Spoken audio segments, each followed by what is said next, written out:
Okay, so this episode is just me, Phoebe.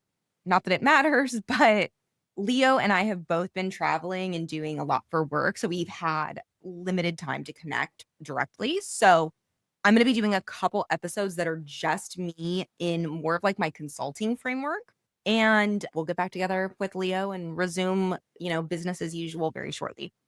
In today's episode of Telemedicine Talks, I am going to be talking about the agency that nobody is really watching or really even thinking about, but definitely should be.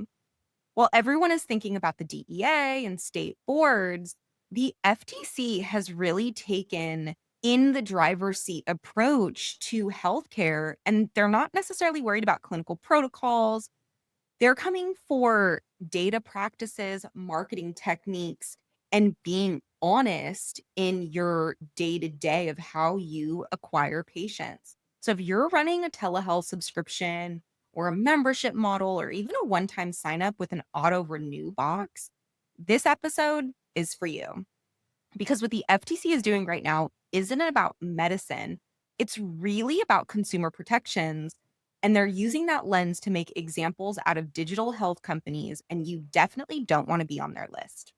So, here is the short version of what's happening. And you all have probably heard me talk about marketing compliance in other episodes, but I definitely want to emphasize the FTC is the one that you don't even realize is watching you. They have started to aggressively enforce rules around subscription billing, sharing of patient data, and just general online advertising. And as we know, lots of companies are trying to acquire patients, and you're wanting to figure out the coolest and different techniques of marketing. You really have to think about, the rules and how you can actually do it a correct way.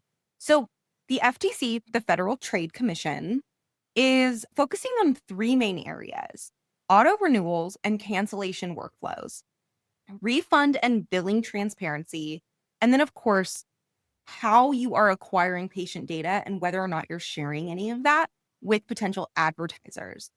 And they're not just looking at bigger companies, they are looking at companies across the board. So anybody who's doing any sort of advertising, really, this is something that you have regulators looking after. The message is super simple. So if your patients cannot easily understand what they're being charged for, they can't, in a simple way, cancel their subscription. And they cannot, from a patient perspective or a consumer perspective, trust that their data isn't being sold for marketing. You're potentially out of compliance and could be on the FTC's list. So I kind of want to go back and orient everybody around like where this started. So if you can go back and think about Cerebral, and Cerebral and Dunn are back in the news right now because their leadership team just got indicted. Everything's kind of like front and center in courts today. The FTC fined Cerebral $7 million for doing deceptive practices. So it wasn't necessarily just bad medicine, even though we all know it was bad medicine, but it was for making cancellations really difficult. You would sign up for the services, you would want to cancel, and you couldn't actually figure out how. They would auto renew subscriptions without consent. So, as we know in telemedicine and prescribing in general, there has to be a way for the provider to check in with the patient and confirm that like those prescriptions are still needed. Like that's the whole point of why there are rules around synchronous visits and follow-up visits. And so they were auto renewing subscriptions, not having a clear consent, not allowing people to cancel those subscriptions. And then in addition, they were also sharing sensitive mental health data with Meta and other advertisers. So they were taking that information back from their consumer base and then going back and giving it to the marketing companies and being like, target them more, go sell them more. It really was kind of a big wake up call because this was the first one in digital health where the FTC was like, look, like this is a problem. And this was also one of the big things. I mean, we all know Cerebral had many issues along with their compliance. But just to emphasize, this was the one I think that gave other telemedicine companies a big wake up call and going like, okay, well, we're not just a healthcare provider. We're technically an e-commerce business. We're a marketplace. We are a tech company that's dabbling in healthcare. We're going to be under the FTC's, spotlight. So since then, the FTC has been really, really crystal clear that they're looking at how you're charging patients, how you're refunding patients, and how you're marketing and storing that data. And so, they really expect that your subscription model needs to follow something called ROSCA, which is the Restore Online Shoppers Confidence Act. Look it up if you don't know what it is. But basically, that is how you are supposed to operate as you are working in healthcare as a trusted clinical service, and how you are supposed to set up your operations to comply with the various rules. Most companies don't comply with it. I will be 100% honest in my experience, but it's a good framework to think about how to do things the correct way. And again, it is one of the things that the FTC is going to look at and audit you against if they choose to, look at your marketing practices. Marketing's huge. And again, I really just want to emphasize here, you have these companies that come in and their goal is to make money. And the hardest thing in telemedicine, in digital health, in business is finding that client, finding that patient, finding that person to serve. And so you want to get creative with how you market. You want to get sticky and capture, your patients and your memberships, and you want people to stay. But at the end of the day in healthcare, there are certain rules you have to follow. And ROSCA is one of those ones that definitely is going to outline exactly how you are supposed to be a trusted consumer base and how you're effectively supposed to market. So now I'm going to jump into what the FTC actually is enforcing here. And you want to think about it, it's really these three big buckets that they're looking at. And it is the auto renewal transparency. So patients need to clearly understand what they're signing up for.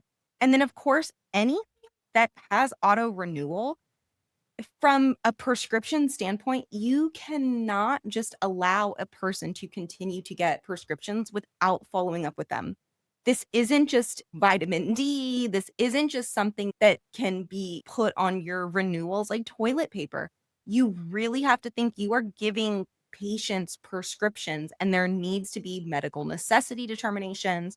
There needs to be additional verifications. You as a company, as a physician, as a clinician, need to do your due diligence to follow up. So there can be no pre-checked boxes, or you'll be, billed later, fine print. Like, there really has to be that clear, like, what constitutes as auto renewal and how all of that works. The second thing is canceling. Cancellation has to be easy. It cannot be something where a person signs up and gets locked into it. So if your patient has to email support or call during normal business hours and actually physically talk to somebody, that's technically a violation. You're a digital health company, the least you can do is come up with a simple workflow where people are able to cancel or request a cancellation online. So you want to, of course, build that into your operations as you're thinking about it. And again, from a consumer's perspective, if you've ever been on the flip side where you're like, oh crap, I signed up for this membership, I cannot get out, you need to also think that is an FTC violation, because they are not allowed to do that. And the third is data privacy. And so I have said this many, many, many times, but in healthcare, collecting patient data, you really have to treat it in the most sensitive of ways. And what I mean by that is most companies actually are tracking the second you go to their website. They are looking at every click and everything that you are going over. But did you know, from a digital health perspective, that is technically non-compliant? It actually violates Meta terms and Facebook terms. So you are not able to actually track and monitor from that perspective anymore. Because let's say you own like an addiction medicine platform and you are pulling in every single email of every single person that visits your website. It's safe to infer that a person that is going to your website might have some addiction issues or might need some additional mental health support, which again, if you are breached, that's a violation of, sharing a PHI violation. So you want to think about those things. So, if you are doing any sort of data collection, it is really important, of course, that you need to think about how you are securing that data. But on the flip side, if you're sharing any patient data, so if you are taking that information that you're collecting and then transmitting it to a third party, even if it's non-identifiable, you have to have explicit patient consent that they gave you rights to market to them. And that's again why a lot of websites or companies will have join my wait list or, sign up here because you're able to collect that consent. I can tell you, I know many companies that don't do that process and actually will just collect whatever data they can so they can market to those individuals. You have to understand that you are going to be working with the different teams and different law firms. And at the end of the day, everybody is trying to make it to where how you can either skirt rules or somehow get around this stuff so you can make more money. And the FTC does not care about that because at the end of the day, it's about consumer protections, patient protections. And so the questions I always say to you all is as you're building your companies or as you're thinking about these things, would you be comfortable with your information being collected that way? Would you be comfortable being sucked into a membership without a cancellation? Are you comfortable from a consumer's perspective with the practices and the protocols that you are putting out operationally? And if the answer is yes, fine, go for it. If the answer is no, or you have to second guess it, you might want to look and double down on some of those things and just make sure that you are not violating anything. So, kind of to like recap and really talk a little bit about why this hits telehealth and telemedicine so hard is that most of telehealth runs on cash pay. We know that, right? It runs on subscriptions, either monthly or quarterly or even annual, and that is totally fine. The problem is that most of these systems were designed for revenue continuity, not consumer transparency. And in so many other markets, that's fine. You're running a gym membership, you're running a small wellness clinic, you're doing salt baths, that's fine. But when you dabble into healthcare, it's a different beast. So most operations were built to reduce churn and to make cancellations kind of tough. And in healthcare, that's a huge problem. On the data side, you want to think about so many startups that are relying on metapixels and Google Tag Managers or different analytics tools that track conversions. And if any of that data is including health information or diagnosis codes or prescription data, or even like mental health keywords, it's an FTC and a HIPAA violation.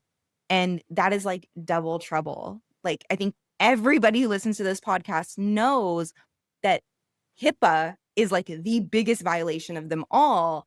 And that is, again, where the FTC and HIPAA are doubling up here. If you are concerned about your operational practices, here is how to get compliant just from like a general example. So like audit your sign up flow. So go through your website or your app as a patient and can you see what you're buying? Can you understand the pricing? Is it transparent? Does it talk about how cancellations work? And is the renewal schedule very obvious to you? You, of course, want to simplify your cancellation. So you want to either make it a button or some sort of process to where it's pretty seamless. Make sure your privacy policy is up to date and includes all of this information. Don't share specific data with ad platforms and don't track specific data based on just people viewing your website. And then, of course, talk to your marketing teams and your support teams so that they understand these rules. Your marketing leads needs to understand what's off limits for marketing. So from a marketing and growth perspective, they're there to get patients, to get data, to get leads, to get conversions. They're not going to know all these nuances from the legal and compliance side. So you want to make sure that they understand that. You want to make sure that your customer support team understands how to handle cancellations transparently. And then, of course, if you don't have a compliance officer, which nobody does, and it pains my heart, but whoever plays that role needs to be auditing these things on a normal frequency just to double check and make sure that you're not violating anything majorly. As I mentioned, enforcements are coming super quick. So, like, here's my prediction: the FTC is going to bring at least 3 to 5 new telehealth cases in 2026. And every year, they're becoming more and more and more. And part of that is there are new regulations that are directly aimed at telemedicine companies because historically, it just didn't exist. Things were brick and mortar, it was clinic. We're in kind of a different environment. And so I think they're going to be making examples out of companies that are building in unnecessary friction for some of these things, mainly around some of the, patient consent, data sharing, cancellations, of course. And I'd like to say again, this is going to be something that they're going to be trying to set as examples so other companies don't continue the same practices. So if you're a startup, this could be a total death sentence for you if you get thrown into the regulatory hurdle of all these enforcements. So the big takeaways for you is that 2026, it's not just like operational and medical compliance that you have to think about. Like, you definitely want to think about how you're marketing and how you're handling your sales and memberships, along the way. Make your billing transparent, make your cancellations easy, clean up your data practices. In this world, like, the FTC is not just asking, like, they are watching you because, again, from a regulator's perspective, what we do is we are in the shadows. We are watching, we're looking at your website, we're taking screenshots, we are building our case. So when it lands, there's really nothing you can say. And saying, I didn't know these rules existed is not defensible. So my name's Phoebe. And this is your quick update on where I think you should be focusing for 2026. These are my predictions on what I think is going to be heavily enforced coming in the next year and how you can get ahead of it. Thanks for listening.